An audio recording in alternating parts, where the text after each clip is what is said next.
Hey,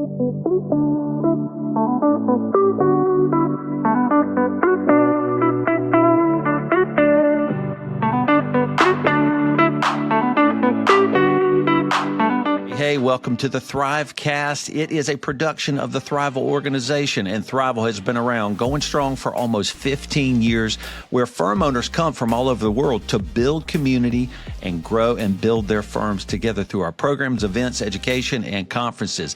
And we want to say thank you to Bill. They are a sponsor of the Thrivecast and have been for many years. We're actually a 15-year user of Bill in our firm. So thank you, Bill, for helping us as we deploy Bill into a lot of our controllership and CAS work with our clients all across the country. Thank you, Bill, for being a sponsor of the Thrivecast. Hey, everybody. I'm excited to welcome you to another Thrivecast episode. Thank you for joining us. We always bring people that can tell us so much about the accounting space, running a firm, all the complexities we have to deal with. So really excited to have Alan Whitman, former CEO of Baker Tilly. He's going to teach us so much about firms and the profession. He's not in that role now, but he is a transformation and a growth advisor to service firms, where he talks a lot about breaking the mold. I get his newsletter. Hopefully he'll tell you how to get on that newsletter by the end of the show. But I'm excited to have Alan on the show. Alan, welcome to the Thrivecast. Jason, thank you for having me. I'm excited to spend the next few minutes with you, and we'll see where this all goes. And always enjoy talking about the profession and how to break the mold. Yeah, it's very cool. Yeah, so I've been in the profession for just about 30 years now. How long have you been in it? I can't do math anymore since 1987. Okay, so it's longer than me. I bet. And it's a great profession. I do love it, and appreciate all that people like you do to kind of teach us so much. There's a lot going on in our profession in the past few years. Private equity is such a big deal. Your old firm, Baker Tilly, is now, going through this process with Moss Adams. And I guess, was Baker Tilly 15th largest or going to be the 6th or what is that? Right. When I became the CEO, Baker Tilly was about $475 million in revenue, somewhere in the 15 to 13 largest firm in the country. When I retired, we were the 9th, I believe, at $1.5 billion. And so now they've done another transformational combination with Moss Adams. Yeah, that's crazy. Tell me what you think about that. I don't even know what specifics to ask you. What do you think about private equity, small firms, these combinations? Sure. Everybody's getting bigger, but some have to stay smaller. What are some of your general thoughts about that? Well, you did want to ask about the Baker Tilly Moss Adams combination. I think it's fantastic. For sure. I think it's we always had a lot of respect. I always did, and my predecessor Tim Christian had a lot of respect for Moss Adams. They were and still are a great organization, very progressive on the western part of the country. And when you look at Baker Tilly and Moss, just with the relationships over the years, it's really a nice combination. And I think it'll do wonders for the people at Baker Tilly, for both and Moss Adams, for that matter, as well as clients. And it'll position them, I think, as you said, as the 6th largest firm in the country. That's an important position, right? That's pretty large, and catapults them into enabling them to achieve whatever aspirations they have long term. I'm not in those rooms anymore, but we were pretty progressive when I was the CEO, and obviously this transaction is a continuation of that aggressive and progressive nature. I think it's a phenomenal transaction. Yeah, very cool. Well, a lot of people have, a lot of opinions about private equity, and a lot of people that follow Thrival and me are smaller. So we're generally, of course, everybody's targeted by private equity. We all get the emails 20 times a day. But a lot of us are not, taking that private equity money. But sometimes it's really great for the firm. Sometimes it may not be. Sometimes it works well. Sometimes it doesn't. What's your general thoughts about the future of the profession and how private equity can help or can hurt, or any thoughts on that? Yeah, I think the profession is strong. I know a lot of people are challenging the profession vis-a-vis the reduced student population, people going into the accounting profession, the 150 hours, the price of the CPA exam, et cetera. Look, I think that those are all interesting. I think the profession is still a very necessary profession. I think the capital markets rely on the profession, banks rely on the profession, insurers rely on the profession. I think it will continue to be a storied profession, and it's been wonderful for me, as you suggested before we started. It was been good for you. It's easy for us to focus on private equity, and there's this saying that I'm sure you've heard: "Don't hate the player, hate the game." Right. The player in this instance is private equity.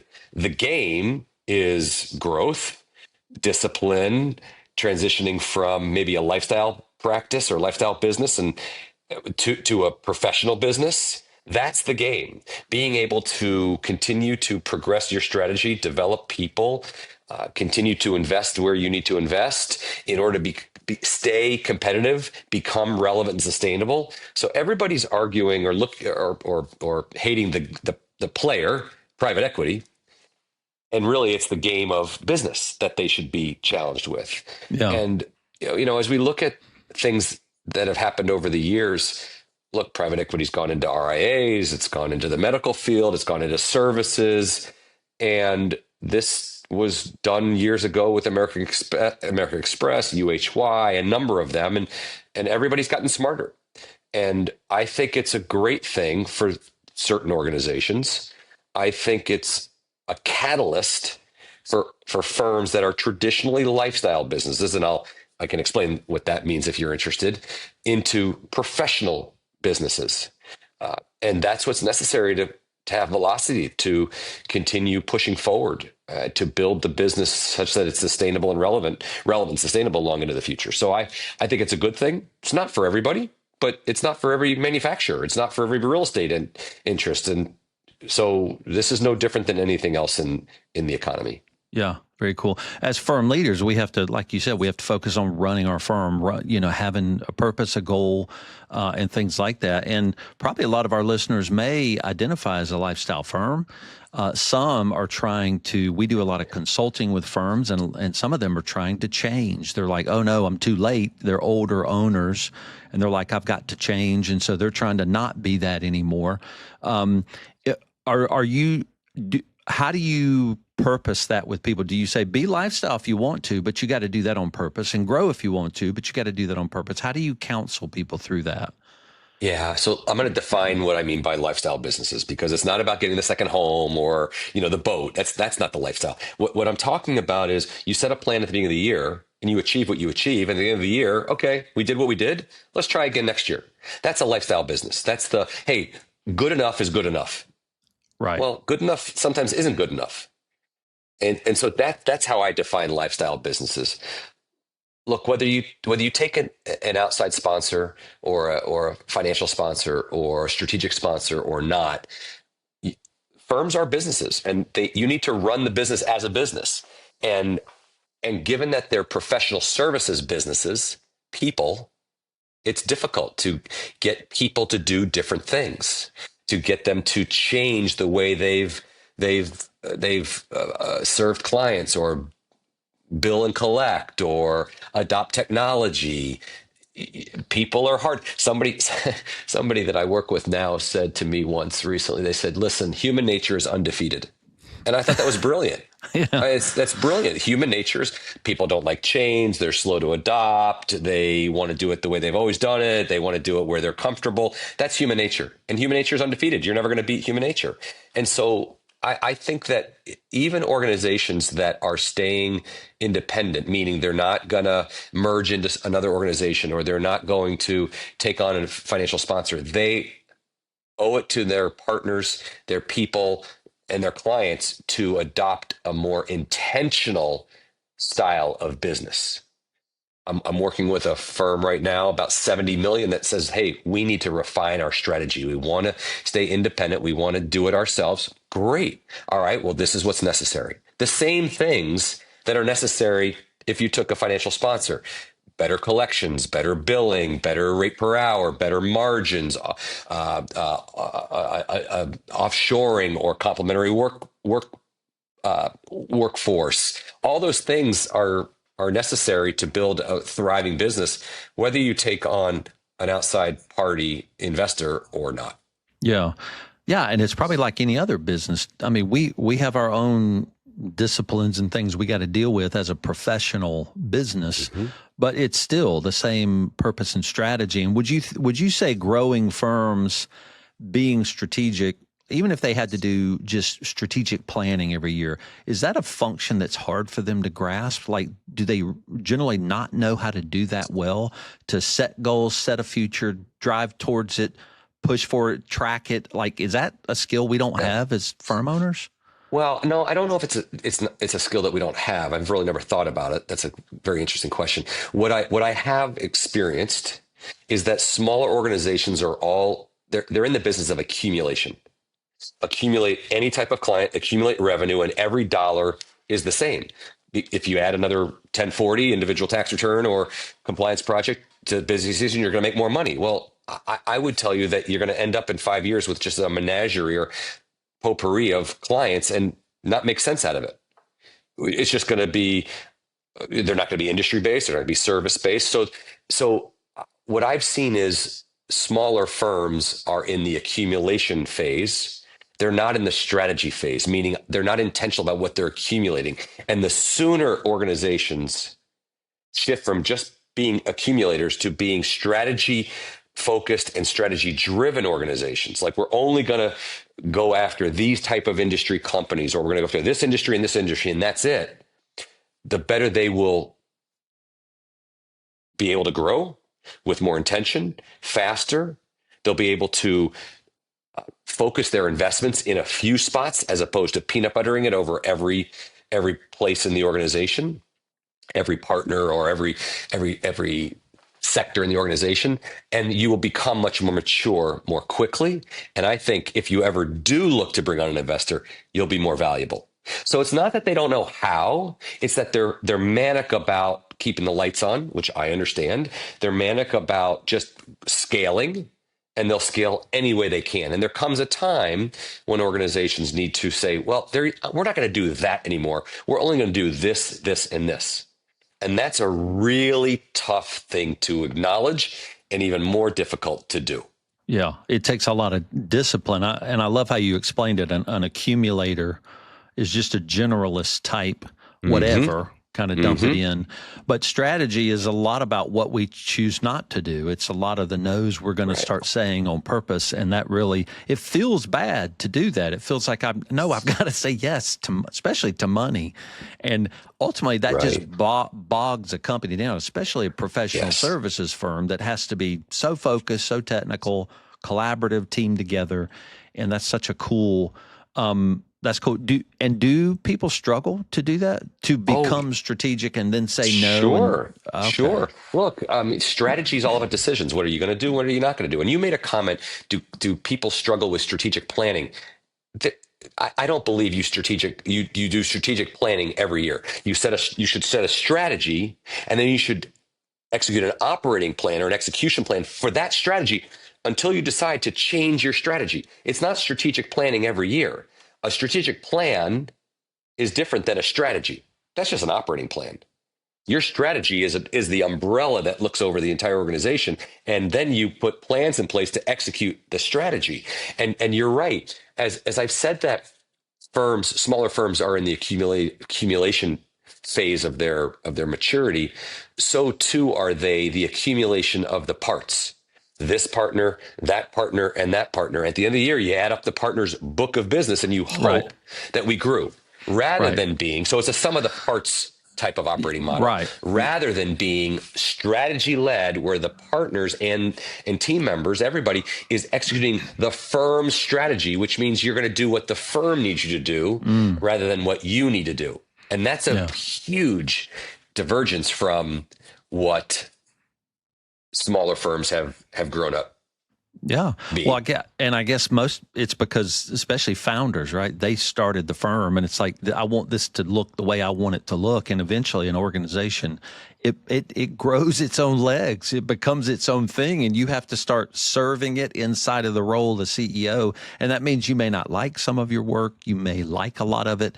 But you also get to, design, a lot of it, and just letting go of yourself and saying, all right, let's let this organization kind of become what it's meant to be. Like, how did you do that? So if you went from CEO of, I think you said $470 million firm to a $1 billion firm, which is, it's hard to even imagine those sizes.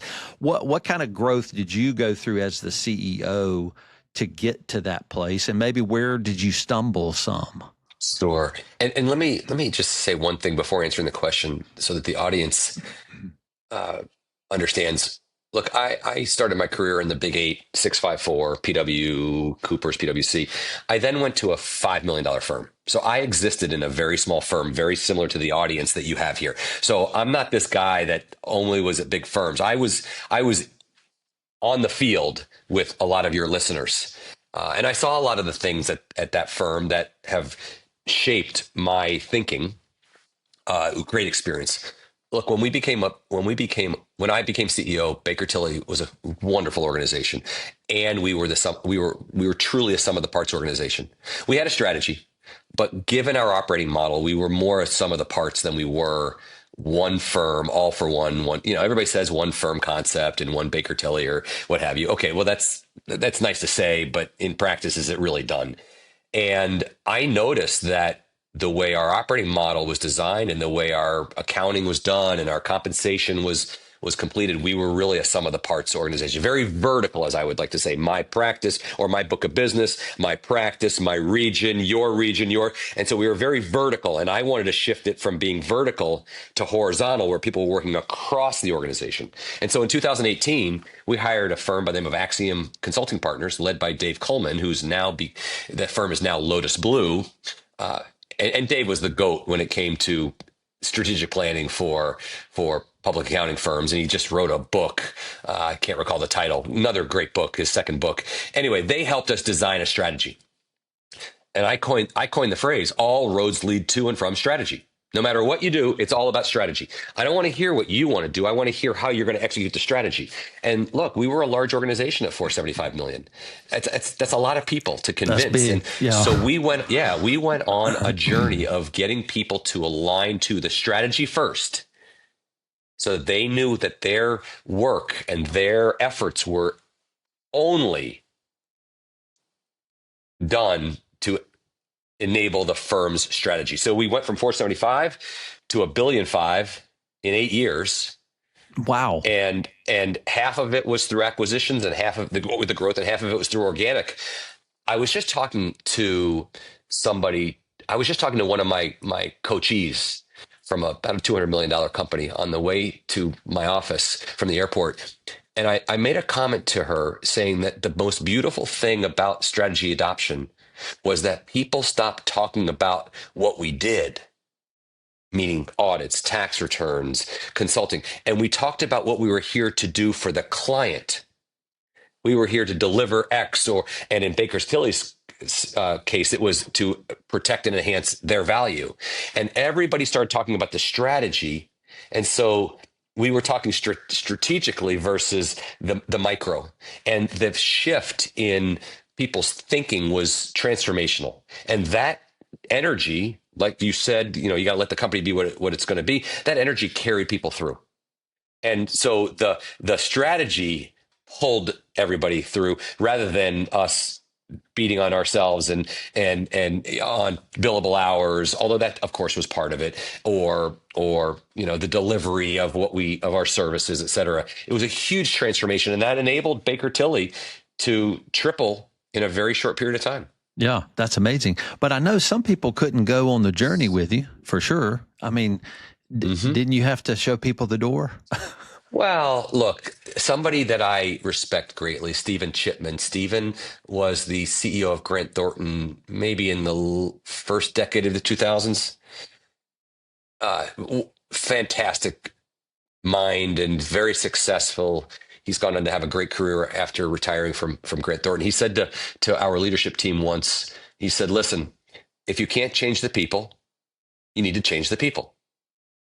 And we were all like, "Wow, that's pretty easy." Not very easy to implement. And Right. it was kind of one of those aha moments where, when you can't. So did everybody go on the journey? No, of course not, Jason. Do we try to get them or try to put them in different spots? Of course. And at one point, it's one of those things, you're not going to like it. You got to respect it because the organization needs X, Y, and Z. And, people aren't happy when they're not comfortable. So Right. yeah, there were people that were not, they didn't go on the journey forever. And they're still great people. Well, they left with, they didn't like that they were leaving, and it was the right decision for them.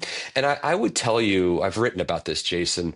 One of my biggest regrets is not having that hard conversation with a leader when I knew the answer and I tried and tried to find this person in the right position. Yeah. 5 years later, finally came to the conclusion, and I wasted 5 years of that That's a individual's long career. time. Yeah, And it's a long that time. I, Yeah. I regret that, and I'm woefully apologetic because the person was 5 years older. We should have just had the conversation. We should have, it was one of those, you don't like this, it's the right thing for you. But no, long way of saying no. There are people that didn't come on the journey, of Yeah. course. And that's tough. Some find out on their own, right? And they leave. Yes. They go, wow, this is not what I signed up for, which is good. And then some you have Right. to help exit on purpose. All of that's hard. I guess a lot of what you do, I imagine, as the CEO of a firm that large, is so much focused on the development of humans, I imagine.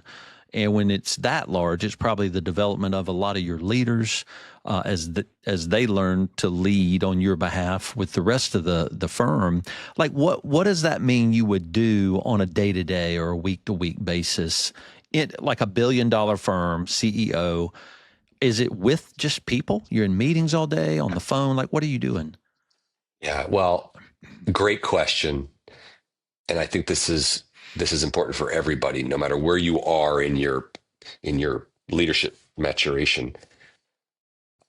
It was with people, and I worked really hard to have quiet time for myself to think. And so I did both. It was a both and. I enjoyed and still enjoy, because I'm still coaching a number of firms and a number of leaders. That gave me the most joy. Yeah, it's exciting to do an acquisition, and it's exciting to get an award, and it's exciting to close a deal. Sure. But those come and go. Those are event driven. The development of people and the challenging of people and the working hard with people to get them to think differently and to get them to push themselves and reach for different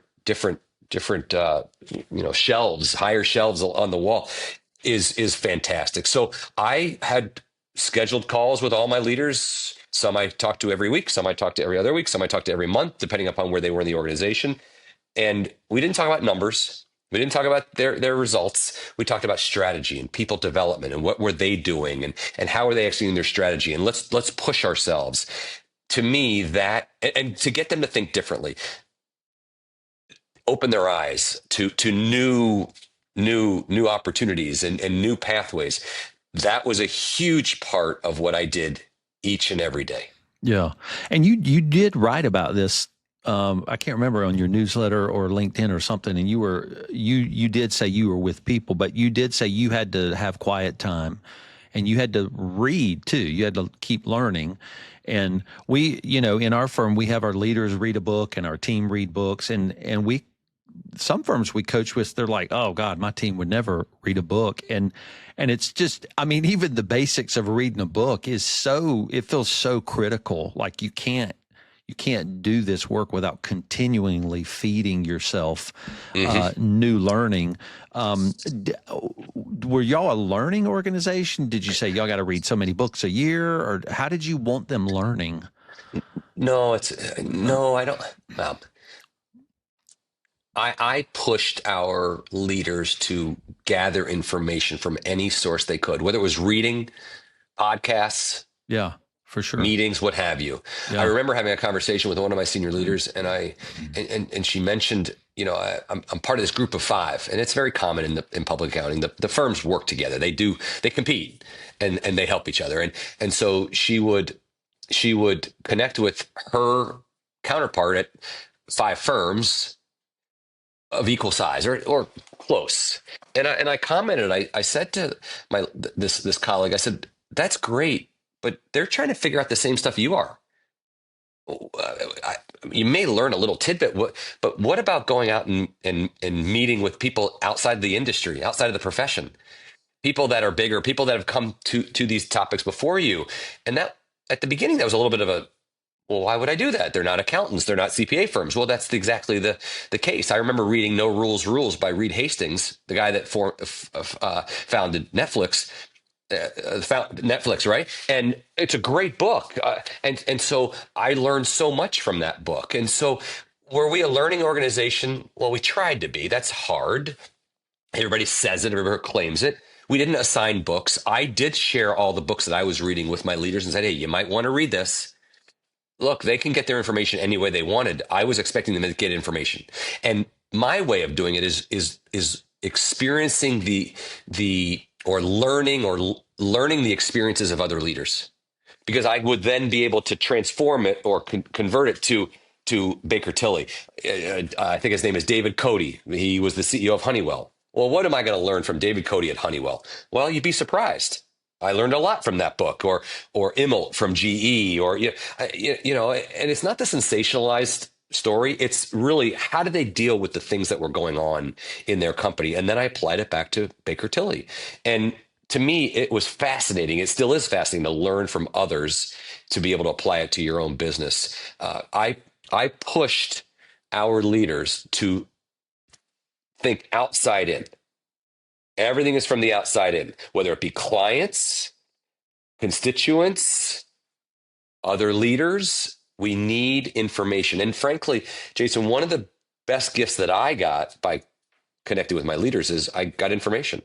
Look, when you're a $700 million firm or however big, there's a lot going on, and you can look at an income statement, you can look at a balance sheet, you can look at all the dashboards. But if you really want to find out what's going on, because those are results, you got to talk to your leaders. You got to go and you got to go search for information, and that enabled me to have more inputs with which to think about where we're going to take the firm. Yeah, that's cool. So, but bottom line, you were a learner. And yes, yeah, without question. Which I guess is a perception that I just do not have all this figured out. I've got to go continually search it out, which is really pretty cool. Okay, so that's a lot of firm stuff. I want to ask you, because I know you do a lot of coaching now. You do, and so I kind of want to, you use the term breaking the mold. So you're always breaking things, I guess.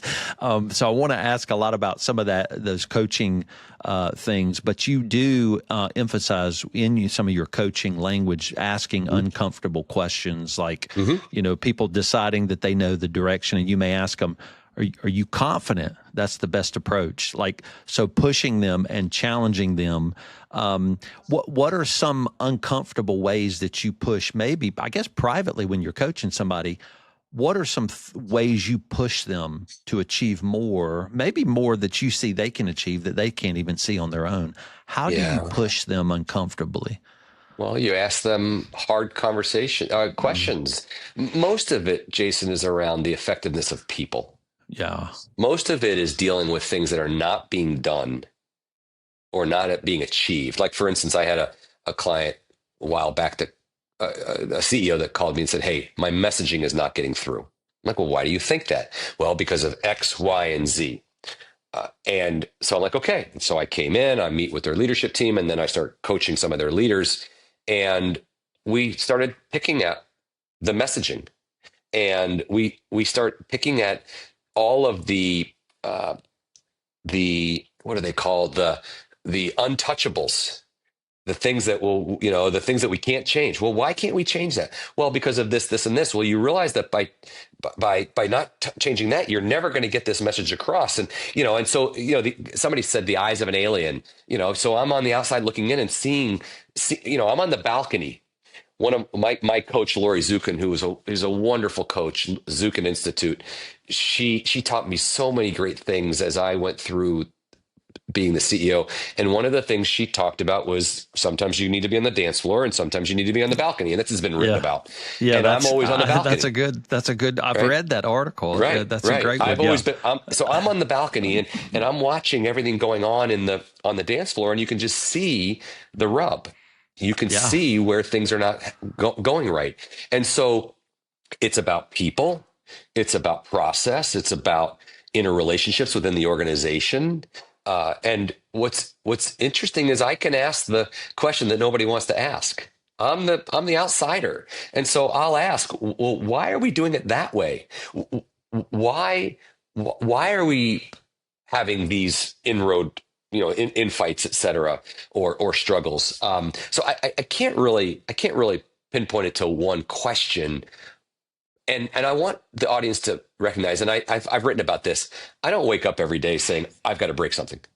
What I wake up doing is trying Right. to understand where companies are, where the friction is, and oftentimes it's because of legacy practices. Yeah. Gradually, this concept of gradually, then suddenly, gradually over the years, as you scale, you've just been doing things and you've been changing it incrementally. And all of a sudden, suddenly one day you wake up and saying, well, wait a minute, this doesn't work anymore. Well, but if we do that, then John or Sally are going to be upset. Well, I have the saying, uh, you may not like this, and you need to respect it. And that's a hard thing. You can dislike something and respect it at the same time. So yes, I do go into organizations because there's usually a problem. Messaging isn't getting through, or we're not growing fast enough, or we don't have strategies. And so it's already set up for me to challenge the status quo. Yeah, because there's an issue, a problem maybe that they recognize, and Right. that's interesting. When we've done consulting for a few years now, and it is wild. They're always calling you when something's busted, or they're Hmm. like they can't figure something out. And you do say a lot that you do position yourself as an outsider that gains a new perspective. And it sounds like at Baker Tilly, you wanted people to adopt that even inside the company too. How Sure. can you look out from the client in? Hmm. From stakeholders in. Um, Hmm. how can we do that? How can we better become our own third party, or can we not do that for ourselves at all? No, you can. It takes a lot of work. It takes a lot of space. It often takes a third party facilitator to help, an advisor, somebody that's done it. Um, Look, nobody needs to do thing on. You don't need to do things on your own. So if you can get somebody, whether it's me or somebody else, to help and say, "Hey, we went on this journey." I had a lot of help, right? We hired Axiom and Dave Coleman. We hired some advisors along the way. Hearing from a Stephen Chipman, as I suggested, was a big thing. Speakers at our partner meetings. Always getting outside inputs to get people to think differently, and then it's the drip, drip, drip of the communication. Words matter. For instance, my client to our client, the firm to our firm. All words matter, and so getting the lexicon shifted or evolved to what you want it to be going forward is critical. There's a lot of times when you'll say something, yeah, yeah, yeah, yeah, but we do it this way. No, people know that when I hear my client, I'll stop. I'll stop a meeting. I'll stop somebody in the hall, and I'll change. I won't. It's not correcting them, but I'll. No, we don't talk that way. We talk this way. It's really fascinating when you're working with a client, and all of a sudden you hear them, instead of saying cross sell, they say cross serve. Instead of saying my client, they say our client. They say, well, he's or she's off strategy. Then Mm. it's the shift is happening. They're changing their So language, basically. changing their mindset, right? And Yeah. their language depicts their mindset. And so, can it be done? Yeah. Yeah. If you have That's, less time, you need to bring in outsiders to help you kind of catapult yourself. It can yeah. be done. Yeah. It takes discipline and it takes being intentional. Yeah. What about the people, maybe if somebody's listening in a smaller firm and they do want to change, or they're listening and they're like, "Man, I have not been able to change." What is there a main thing holding them back, or is it everybody has their own beliefs and struggles about why they're not going to move forward? Because changing yourself, changing a firm is super difficult to do. It's not easy at all, which is why you exist to coach somebody through that. I wonder what is mainly holding people back. Is there an answer to that question? Yeah, there's a couple things I'll share. So there's I think it's by Grant, Atomic Habits, and he talks about the definition of a habit. And people go on diets or they want to go work out, and until it becomes a habit, you're not gonna embrace it. And so I can honestly say my workouts, it's a habit. It's not. I just do it every day because it's part of my life. And so you need to make these things that you're trying to change a habit versus just a feature or we're going to try this. Look, one of the things that I utilized often at Baker Tilly was when we were dealing with a big thing, well, frankly, even a small thing that we wanted to change. I would ask the question, not can we do this? Because there's only two answers to that, yes and no. I would ask, what will it take? I remember early on in my tenure as CEO, I asked the managing partners, what will it take to grow at 10% organically every year? And mind you, at that point, we were growing at 2 or 3. We weren't very good at organic growth. And the answer came back, well, we can't. I said, I didn't ask whether we could. I asked, what will it take? And that opens up, well, it will take this. Well, let's talk about that. So that's the first thing about dissecting what you're trying to shift from or to. The other thing that the other practice that I put in place was the idea of, okay, we want to change. Let's whiteboard this. If we were to start over from scratch with none of the influences, none of the friction, whether it's money, whether it's habits, whether it's this partner won't change or that person won't change, just start from scratch. A whiteboard. How would you build it from scratch, knowing what you know now?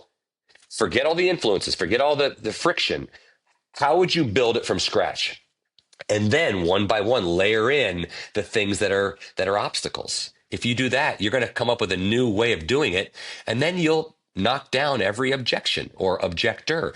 I remember I was with my wife, I was flying to Asia, and I was, up and over the top of the globe, and I was dealing with one of the most difficult decisions I had ever made, and it had to do with people. And I said, you know what? Let me try this. Let's start from scratch. If I were to build this, if this person wasn't in the position they were in or they weren't here, how would I do it? And it became easy. It was voila. In the middle of the night, flying over to Asia somewhere, and I'm like, wow. What a great practice. Start from scratch, right? It's the old adage of that book called Rookie Smarts. When you put old guys like you and I, Jason, in a room, we have all the scars, well, we've tried that before. We know that's not going to work. And then you bring a rookie in who knows nothing. And they say, well, let's try it this way or this way, this way. And you're like, no, no, no, no, no. Well, the rookie is the rookie resembles is a manifestation of my thinking of starting from scratch, a whiteboard. Yeah. That to me is a practice to start. But then you've got to go back to, well, why do you want to change? What is it that you're trying to get to figure out where you need to depart from? Yeah, I think there is a Zen Buddhist concept called ShoShin, which is beginner's mind, and it's sometimes the expert becomes blind to the things they can't see anymore because they go, it obviously can't be done differently because I've done it this way for 30 years. And you're kind of saying, just dismantle the whole thing just on paper, and let's just start from the beginning and see if there is a different way. And it sounds like you're saying there's always a new way. Of course. There's never end to some new way we could do this thing we've always done. And I guess going through that exercise, sometimes I'll have to journal, and I guess it's just getting it out of your head, writing it down. Yes, is a way to figure out a new path, I guess. I journal, as you say, write in all these small books all over the place. You're much more eloquent than I use. I use Rookie Smarts. You use more elaborate descriptors. Same thing. Beginner's mindset. Same thing. And it's actually. It frees you to think. And look, when I said, what will it take to grow at 10%? And they said, we can't. And then we built a pathway, we built an engine. And by the time I retired, we were at 12% organic growth. Nice. We figured out what it was going to take and we did it. Yeah. So it does work. Yeah, Very imagine cool. that. Yeah, imagine Yeah, that. very cool. Yeah. Well, so when you do coach, you talk a lot about advisory first, where these traditional services we all know so well, they do support advisory. But that takes a lot of flipping the script too, And how do you? Because the traditional stuff makes money too. It's not like it ain't making everybody money. So why would they try to do advisory first if there's like I can do tax, accounting, and audit? Fine. How do you get them to flip the script, or should they always flip the script and go advisory first? Well, look, I have a different view on this, and imagine that, right? Yeah, So right. to me, things repeat themselves. History repeats itself. Back in the late '80s, when I started in this profession, and well before that, there was really no distinction between advisory and compliance. It was you were the valued business advisor for your client, and you did everything. You helped them with their planning, you helped them with their transactions, you helped them with their compliance, you helped plan all those things. So we've been offering advisory services for many, many decades. It's what we do, right? Exactly. And so for us to say we can't become advisory first, well, that's only because we've gotten biased by all the regulations.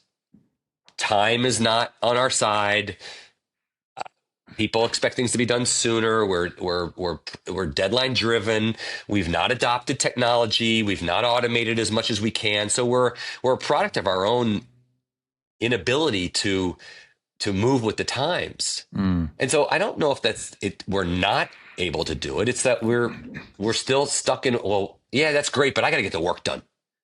I got to get my work done. I mean, that's really nice to say, Alan, but I got tax returns I got to get out. Well, what if you didn't have tax returns? I've often said in my writing, I don't know how many 1040s I did in my public accounting career, but it was hundreds. Why? Because I needed to put the hours in the system. Why? Because we had to generate revenue. Why? Because we had to bill for that. After how many 1040s did I stop learning?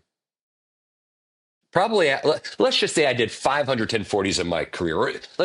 Okay, 300. Was I learning on the 300th, or was it just because I had to do it? What if I did 120 and I just learned and did advisory and other consulting work with all that extra time? We probably would be ahead of ourselves or where we are now. So I think that decades earlier, we were advising clients the way we want to now. And we may be doing it now, but maybe we're just kind of melding it all together in the bill for everything. I just think we need a different view on things. And I think we need to break the mold, figure out how to automate, think about how to eliminate human intervention in preparing tax returns. Because guess what, Jason? You're going to make the same amount of money, maybe even more margin-wise, if you have it automated. And you can go make more money with your advisory services. So I don't buy the argument that, well, we make so much money doing this, we shouldn't do that. No, you're actually going to listen. Somebody once said to me, it's not about the number of hours you work. Nobody got rich by putting more hours in because there's only a certain number of hours. The clock turns midnight every day. Well, why don't we automate so that we can get things done contemporaneously? So we can free ourselves to do other stuff. So I think that the theory is flawed. Yeah. Well, yeah, the theory's flawed, and some of the language too. You're saying we're talking about things in wrong ways, like become an advisor. It's like you are that. So if you already are that, you might want to talk about your business model. Maybe you're not billing or pricing for it appropriately, but the language does need to change, and that's good. So as we round out, I want to mention some things you wrote on LinkedIn. You wrote this list of non-negotiables, and you said, and I want to see which one of these as we round out might be one of the best things, one of the most important things you'd want to mention. But you mentioned advisory first.